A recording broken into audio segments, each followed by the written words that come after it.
Amados hermanos, que el Señor les bendiga, que el Señor les guarde. Les saluda a su hermano Lisandro Gil y quien me acompaña en la lectura de los versículos bíblicos, nuestro hermano Fernando Bonilla.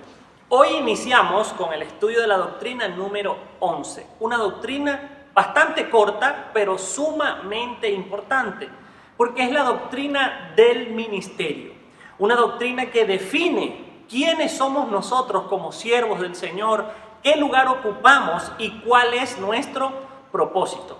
Cuando nosotros hablamos acerca de ministerios, no tiene nada que ver con los ministerios a nivel político o a nivel gubernamental, porque normalmente el término ministro se utiliza para hablar como que de cierto estatus, de cierta relevancia política o influencia a nivel nacional. Pero cuando hablamos del ministerio desde el punto de vista de la Biblia, no es nada más contrario que lo que vemos en nuestra cotidianidad. Cuando hablamos del mundo secular, el término ministro habla de una persona de jerarquía, de estatus, de importancia o relevancia a nivel gubernamental. Pero la Biblia habla de ministerio desde su raíz. La palabra ministerio bíblicamente significa servicio. Y cuando la Biblia habla de un ministro, está hablando de una persona que está puesta para servir a otros. Por lo tanto, el ministerio es el ejercicio del servicio dentro de la iglesia. Por lo tanto, todo el que es llamado al ministerio es una persona que está llamada a servir. No a servirse o que a otros lo sirvan, sino a servir a otros. Recordemos lo que dice la Escritura, que el que quiera ser grande en el reino de los cielos, hágase servidor de sus hermanos aquí en la tierra. Eso es el ministerio. Creemos que el Señor Jesús instituyó diferentes siervos para que edifiquen y conduzcan su obra, cumpliendo roles de apóstoles, profetas, evangelistas, pastores y maestros. ¿Cuál es el propósito del ministerio? ¿Cuál es el propósito del ministro? Vamos a iniciar leyendo una porción de la Escritura que está en Efesios capítulo 4, versículos 12 al 16, para darle una luz bíblica a todo lo que vamos a estar conversando en esta doctrina. A fin de perfeccionar a los santos para la obra del ministerio, para la edificación del cuerpo de Cristo, hasta que todos lleguemos a la unidad de la fe y del conocimiento del Hijo de Dios, a un varón perfecto, a la medida de la estatura de la plenitud de Cristo, para que ya no seamos niños fluctuantes, llevados por doquiera de todo viento de doctrina, por estratagema de hombres que para engañar emplean con astucia las artimañas del error, sino que siguiendo la verdad en amor, crezcamos en todo en aquel que es la cabeza, esto es Cristo, de quien todo el cuerpo bien concertado y unido entre sí por todas las coyunturas que se ayudan mutuamente según la actividad propia de cada miembro, recibe su crecimiento para ir edificándose en amor. Entonces, ¿cuál es el propósito del ministerio? El propósito del ministerio es edificar al cuerpo, trabajar dentro de la iglesia de forma tal que cada persona que compone el cuerpo de Jesucristo pueda pasar de ser niños en la fe, hablando no de edad, sino de conocimiento o inocencia en la fe, nuevos creyentes, personas que carecen de un conocimiento total y pleno de la palabra del Señor, hasta llevarlo a ser hombres conformes a la medida, la estatura y la plenitud de Jesucristo. Note usted la importancia. El propósito del ministerio es recibir personas neófitas, nuevos creyentes, personas de pronto sin conocimiento, y tomarlos y formarlos, edificarlos hasta que los convirtamos en hombres y mujeres de Dios. ¿Conforme a quién? ¿Conforme a nosotros? No, conforme a la estatura, la medida de la plenitud de Cristo. Entonces el ministerio está dado a la iglesia y está puesto en la iglesia, de modo tal que nosotros podamos guiar a todo el que forma parte del cuerpo hasta el punto que llegue a ser igual a su maestro, que es Cristo Jesús. Nosotros mismos debemos ser ejemplos en todo, en palabra, en fe, en conducta. Nuestro testimonio debe ser intachable. Recordemos cómo Pablo en su momento dijo: sed imitadores de mí como yo lo soy de Cristo. Entonces el ministro tiene una responsabilidad adicional al resto de las personas. Él tiene la responsabilidad imperativa de ser la imagen de Cristo en la iglesia. De modo tal que cuando una persona venga a congregarse, forme parte de la iglesia, pueda ver en usted y en mí, en cada hermano, en cada hermana, hombres y mujeres dignos de imitar. Entonces, según Efesios capítulo 4, 12 al 16, ¿cuáles son los propósitos del ministerio? El propósito del ministerio es la edificación del cuerpo de Jesucristo. Perfeccionar y equipar a los santos para hacer la obra del ministerio. Perfeccionarlos y equiparlos. Note usted lo que dice la Escritura cuando nos habla de la gran comisión. Por tanto, id y haced discípulos, bautizándolos y enseñándoles a que guarden todas estas cosas que yo os he mandado.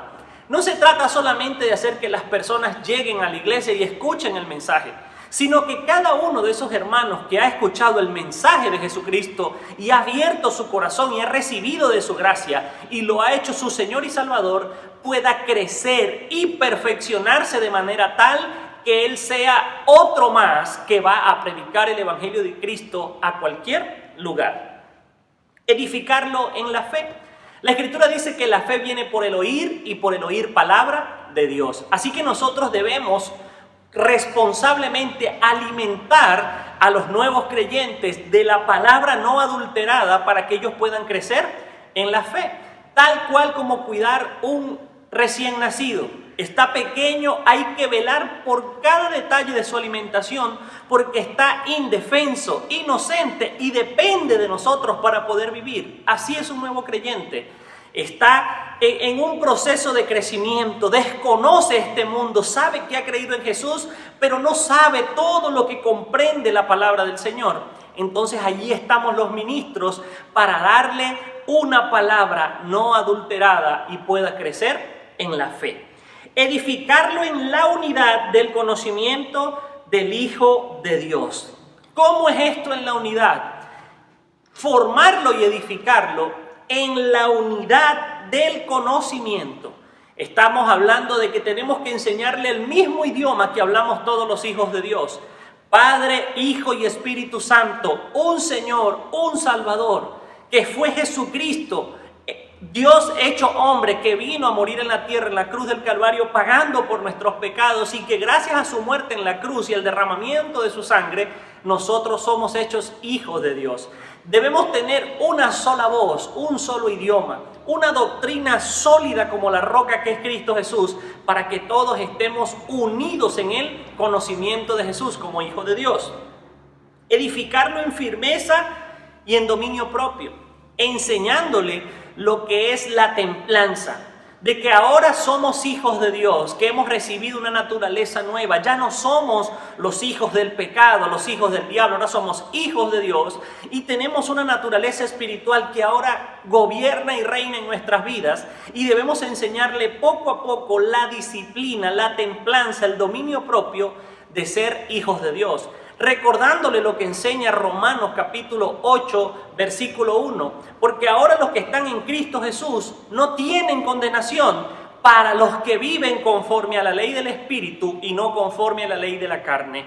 Todo aquel que llega a la iglesia debe comprender que ha renunciado a una antigua naturaleza y ha nacido a una nueva, pero esa nueva naturaleza hay que disciplinarla, disipularla, hacerla crecer de modo que nos hagamos fuertes.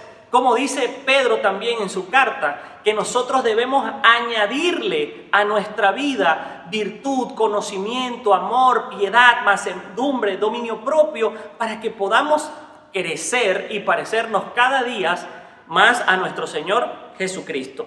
Y por último, edificarlo en amor. Nada hacerlo por competencia, por contienda, por envidia, por vanidad, sino que todo entre nosotros, entre la iglesia, se haga con amor.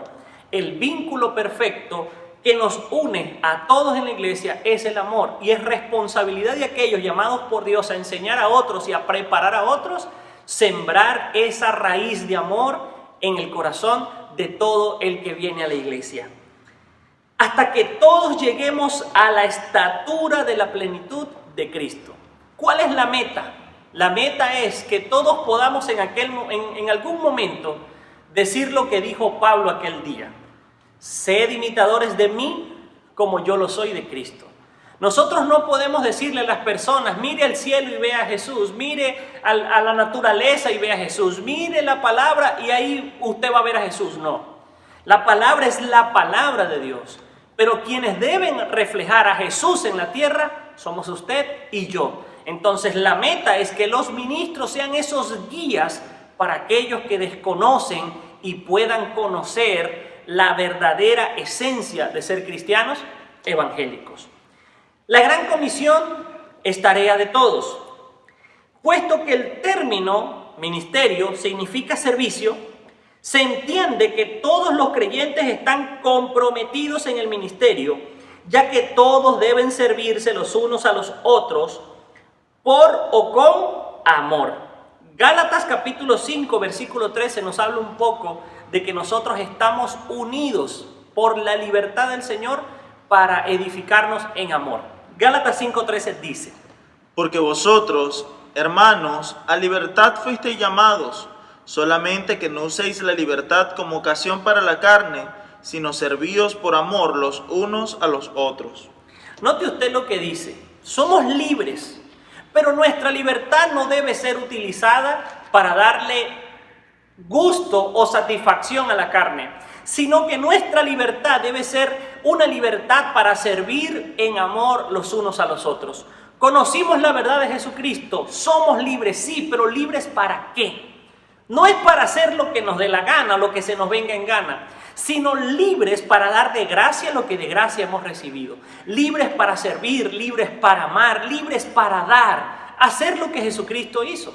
Jesucristo, cuando dejó el reino de los cielos para descender aquí a la tierra y hacerse hombre como cualquiera de nosotros, Él era libre, pero no usó su libertad para darse gustos a sí mismo, sino que con amor se entregó a Él mismo en una cruz y con su libertad nos dio salvación. Jesucristo vino y nos sirvió. Entonces nosotros estamos llamados a imitar el ejemplo de nuestro Maestro. Nosotros estamos llamados a vivir en esta tierra de una manera que nosotros podamos mostrarle al mundo el amor de Dios en nuestras vidas.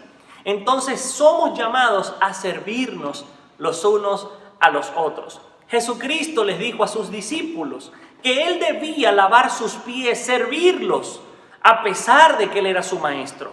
Ellos pensaban que una persona con autoridad como Jesucristo no servía a los demás. Y Jesucristo nos dio la máxima enseñanza de servicio. Al Él ser autor de la creación, sentarse y lavar los pies de sus discípulos. Ahora pregúntese usted, si Jesús, Hijo de Dios, Dios mismo, Creador, copartícipe de toda la creación, en Él y por Él subsiste la creación del universo, pudo postrarse y lavar los pies de sus discípulos, ¿quiénes somos nosotros para no imitar su ejemplo y lavar los pies de aquellos que son nuestros consiervos, nuestros hermanos? La máxima enseñanza que nos dejó Jesucristo fue el servicio a los demás. En este caso se habla del ministerio de la iglesia en sentido general. Cada creyente debe hacer uso de sus dones y talentos para contribuir en el crecimiento integral de la iglesia. La palabra de Dios dice que los santos, o sea, todos los cristianos, son perfeccionados. La palabra perfeccionados habla de que somos equipados para realizar la obra del ministerio.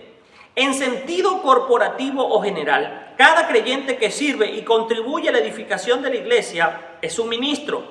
Pero en un sentido muy especial, los creyentes que sirven para perfeccionar a los santos son llamados ministros. ¿Qué significa esto? El término ministro significa siervo, ministerio, servicio. Por lo tanto, todos estamos llamados a servir de una u otra manera. Por lo tanto, todo el que coloca su grano de arena en la predicación del evangelio es un ministro, es un siervo de Dios. El que prepara el templo para los servicios, el que canta las alabanzas, el que afina los instrumentos, el que dispone el ambiente, el que se encarga de que la iglesia esté limpia, reluciente, que tenga un olor rico cuando usted se viene a congregar, el que está pendiente de los boletines, el que está pendiente de los sobres, el que está pendiente de todo lo que ocurre en la iglesia para que la iglesia pueda funcionar. Es tan hijo de Dios y tan siervo de Dios como el que predica el sermón, como el que predica en las campañas, como el que profetiza, como el que evangeliza, como el que enseña la palabra. Porque la realidad es que todos somos llamados a servir y todos somos siervos de Dios. Pero ¿qué ocurre? Imagínense en una iglesia que todos fuéramos pastores. No se podría. O imagínense que todos fuéramos evangelistas, o todos profetas, o todos apóstoles, o todos maestros. Por lo tanto, el Señor llama a personas escogidas por Él y les da una capacitación adicional, una capacidad adicional para que sean ellos los encargados de servir a sus propios hermanos. Note usted esto. Todos estamos llamados a servirnos los unos a los otros. Todos estamos llamados a servir a las personas. Pero hay algunos dentro de los servidores llamados para servir y capacitar a los que sirven.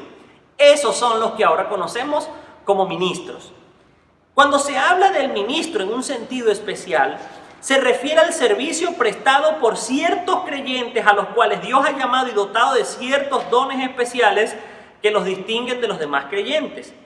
El apóstol Pablo en la carta a los Efesios, capítulo 4, versículo 8, declara que el Señor Jesucristo dio dones a los hombres, y en el versículo 11 del mismo capítulo explica que esos dones constituyeron a unos apóstoles, a otros profetas, a otros evangelistas, a otros pastores y a otros maestros. Leamos qué nos dice Efesios capítulo 4, versículo 8. Por lo cual dice, subiendo a lo alto, llevó cautiva la cautividad y dio dones a los hombres. Y dio dones a los hombres. ¿Qué es un don? Es un regalo. No se trata de qué cualidad tenía la persona para que Dios lo escogiera. No, se trata de qué cualidad le dio Dios a esa persona porque lo escogió. No se trata de que nosotros llegamos a ser pastores, evangelistas o maestros y entonces Dios nos capacita. No, Dios nos capacita para hacernos pastores, evangelistas, profetas, apóstoles o maestros. Dios es el que nos capacita y nos envía a la obra.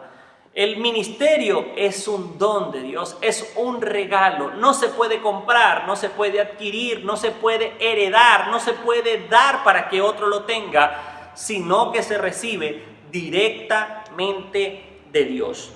¿Qué dice la Escritura? En este caso, Efesios capítulo 4, versículo 11, que el mismo Señor constituyó a unos apóstoles, profetas, evangelistas, pastores y maestros.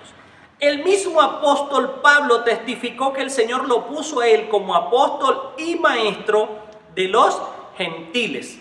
Hechos capítulo 20, versículo 24 dice: Pero de ninguna cosa hago caso, ni estimo preciosa mi vida para mí mismo, con tal que acabe mi carrera con gozo y el ministerio que recibí del Señor Jesús, para dar testimonio del evangelio de la gracia de Dios. Imagínese usted cómo él dice, recibió directamente de Cristo Jesús. Entonces Pablo fue una persona llamada y fue capacitada por Dios para hacer el trabajo que él hizo. Entonces, ¿qué ocurre? El que es ministro no es ministro porque él quiso ser ministro, es ministro porque Dios lo llamó. El verdadero ministro. Muchos pueden llamarse ministro, pero sus frutos hablan por ellos. El que es llamado por Dios, es el que es escogido por Dios, es capacitado por Dios, y los frutos de ese llamado son evidenciables, son palpables. Usted y yo los podemos ver. El ministerio no se obtiene por herencia, aunque se ha dado el caso de padres, hijos y nietos que han sido ministros. Tampoco es un asunto de simple carrera o preparación intelectual. El ministerio depende de un llamamiento divino. Usted puede de pronto venir de una familia donde no ha existido ningún cristiano, usted es el primero, y Dios lo puede llamar al ministerio. Como también usted puede venir de una familia de 7 generaciones de pastores, evangelistas, maestros, pero eso no le certifica a usted, no le asegura a usted que usted va a ser un ministro. ¿Qué es lo que ocurre con aquellas personas que son ministros y de pronto sus hijos y sus nietos también? Hay promesas bíblicas donde el Señor dice que a los que lo obedecen, Él bendice hasta la tercera y la cuarta generación por amor a los que le obedecen, por amor a aquella persona que estuvo dispuesto a obedecerlo en todo, así como de pronto lo hizo Abraham. Entonces, cuando Dios le hace un llamado a usted y usted dice, está bien, Señor, yo lo acepto, lo dejo todo y te sirvo, una forma del Señor honrar esos años de sacrificio puede ser, no necesariamente y no obligatoriamente, Dios pueda darle también el llamado a sus hijos. ¿En qué queda la responsabilidad del hombre? Como dice la Escritura, criar a sus hijos en un temor a Dios y en sujeción. Pero no el hecho de que usted sea pastor le asegura a usted que su hijo va a ser un pastor. Como yo soy pastor, entonces yo le voy a heredar la iglesia a mi hijo para que él también sea pastor. Eso no es un llamado, eso es monarquía. El llamado de Dios es evidente. Por lo tanto, usted tiene que esforzarse, en el caso de los que son padres ministros, en criar a sus hijos en un temor reverente a Dios y en sujeción a la palabra. Y solamente Dios sabe si Él va a honrar ese trabajo, dándole un llamado a sus hijos para honrar su trabajo en la obra. Entonces, ¿qué nos enseña a nosotros la Escritura? Que tampoco el ministerio es un título, que usted va a ir a un seminario, a una universidad, va a estudiarse todo cuanto pueda de la Biblia y como título va a recibir ministro. No, el ministerio es un llamado de Dios, que usted se puede capacitar, perfeccionar su conocimiento en un área específica, sí, no hay ningún problema. Pero el ministerio es un llamado divino y directo de parte de Dios. ¿Qué dice Hebreos capítulo 5, versículo 4? Nadie toma para sí esta honra si no es el que ya es llamado por Dios. Si usted es llamado, gloria a Dios. Si sus hijos son llamados, gloria a Dios. A pesar de que nadie sea cristiano en su casa, si usted es llamado, gloria a Dios, porque es un llamado de parte de Dios. Algo que Él en su soberanía determinó para su vida. Por lo tanto, el que es llamado, Dios lo capacita para ejercer el servicio al cual le ha llamado. Entonces, ¿cómo se distinguen los ministerios según lo describe la Escritura? En Efesios. El primero que menciona es el apóstol. ¿Qué es un apóstol? Cuando nosotros hablamos de apóstoles, primeramente vamos a los 12 apóstoles, aquellos 12 hombres escogidos por Dios en el primer momento, y luego que Judas fallece, Dios llama a Pablo, apóstoles escogidos por Dios. ¿Pero qué es un apóstol? Muchas personas malinterpretan el término apóstol pensando que es el ministerio que está por sobre todos los demás ministerios, y no tiene nada que ver con eso. El término apóstol viene del griego apostolos, que significa enviado.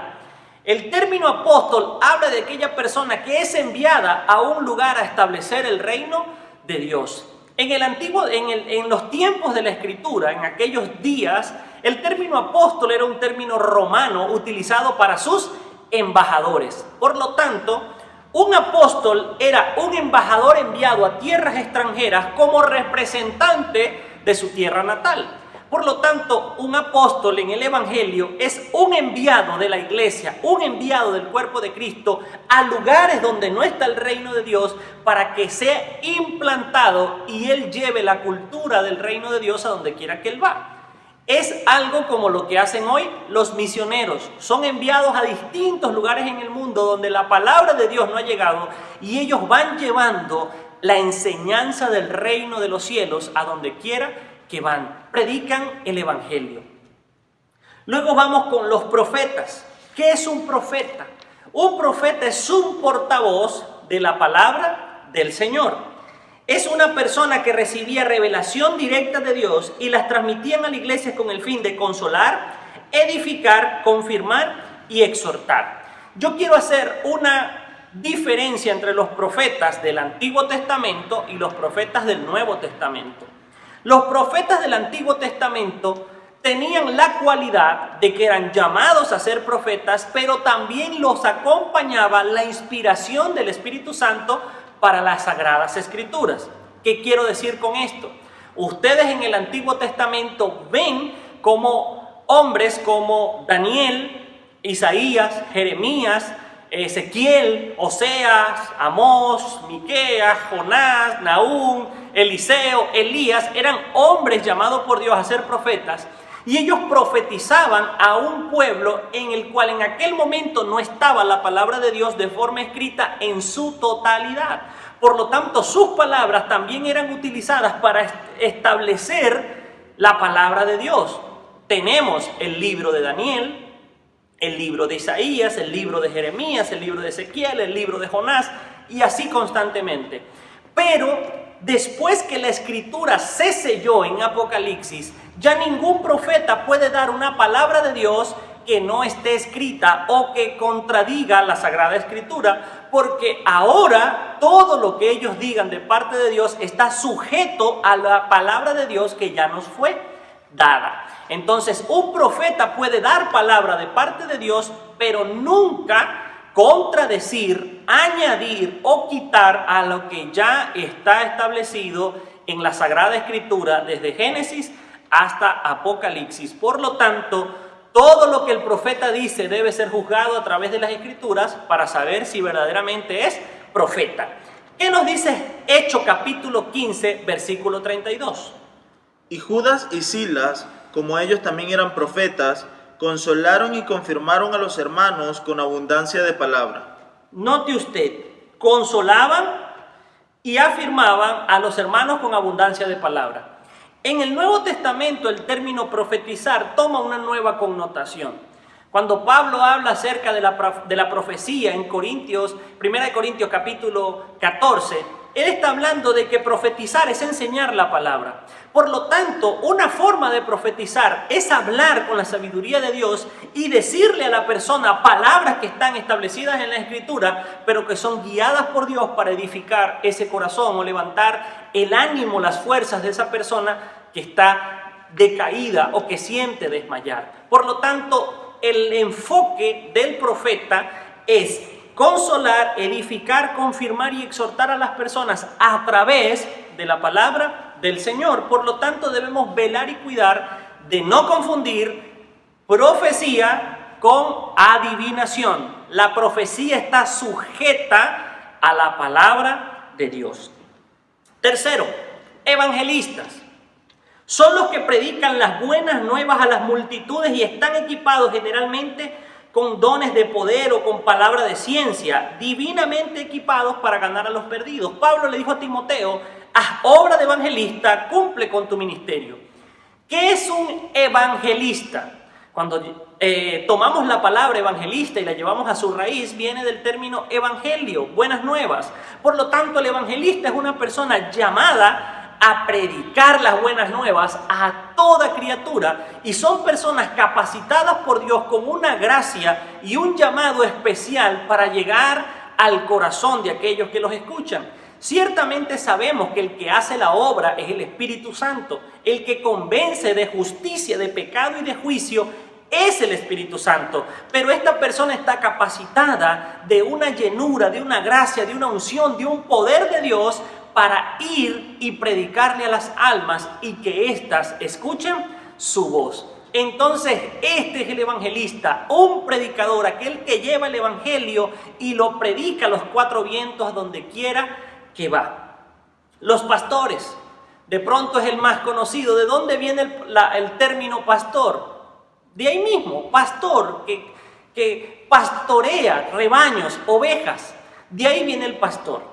¿Por qué el término es pastor? Porque el pastor, así como guía, cuida, vigila, protege a sus ovejas, el pastor en la iglesia está llamado a lo mismo. Dios a ese pastor les ha confiado una parte de su gran rebaño. Dios ha llamado a los pastores y los ha dotado de un corazón conforme al de Él. La Escritura dice que nuestro Maestro, el Señor Jesucristo, es el buen pastor, y el buen pastor su vida da por sus ovejas. Por lo tanto, Dios en el corazón del llamado a ser pastor pone un corazón dado a las ovejas, que ama a las ovejas, que ora por las ovejas, que cuida a las ovejas, que está pendiente cuando una oveja falta o cuando alguien que no es de su rebaño está que sobra. Eso también es llamado a ser el pastor. El pastor es la persona llamada para cuidar el rebaño. Por lo tanto, el pastor también está dotado con dones y cualidades específicas de parte de Dios. Es una persona llamada a aconsejar, a consolar, a levantar, a animar, a edificar a través de la palabra del Señor a aquellas personas que vienen a casa. El pastor es llamado a guiar a las personas hacia el Señor. Entonces, nosotros también debemos vigilar quién es un verdadero pastor. Un pastor ama a sus ovejas porque es un don dado por Dios. Y Dios no va a querer al frente de sus rebaños pastores que hieran, maltraten a sus ovejas. Por lo tanto, los frutos del pastorado se ven en el amor del pastor por sus ovejas. Y por último, pero no por eso menos importante, porque no estamos hablando de jerarquías, sino en el orden que los menciona la Biblia, el maestro. ¿Qué es el maestro? Su palabra lo dice, el encargado de enseñar la palabra del Señor. Muchos pastores vienen dotados de este don, de este llamado también. Son pastores maestros, son llamados a pastorear, a cuidar el rebaño y también a enseñarlos. Como en el caso de Pablo, él era llamado a ser apóstol y maestro de la palabra. El maestro es el dotado por Dios de una sabiduría que le da la capacidad de enseñar la palabra de forma tal que todos la puedan entender. Esto es ser maestro. No es solamente memorizarse la escritura y saberse todos los versículos, no es eso. Es la capacidad de tomar la palabra del Señor, meditarla, digerirla, sintetizarla y al momento de enseñarla, darla de tal manera que todos la puedan entender. Entonces, esos son los ministerios dentro de la iglesia. Como lo dijimos al principio, el ministerio de la iglesia es servir. Todos estamos llamados a servir. Todos podemos servir de alguna manera. Así que, ¿de qué queda a nosotros? Buscar en la presencia del Señor donde Él nos necesita. Y cuando encontremos el lugar dado por Dios para que sirvamos en la iglesia, hagámoslo de todo corazón. Y si al Señor le place llamarte dentro de todos tus hermanos y darte un llamado adicional para que enseñes, para que sirvas, para que prediques, para que formes a los santos del Señor, prepárate porque el Señor lo va a hacer. Así que, amados hermanos, le damos muchísimas gracias por llegar hasta este punto. Estamos terminando la doctrina número 11. Qué rápido pasa el tiempo. Ya tan solamente nos faltan 5 doctrinas adicionales y terminamos.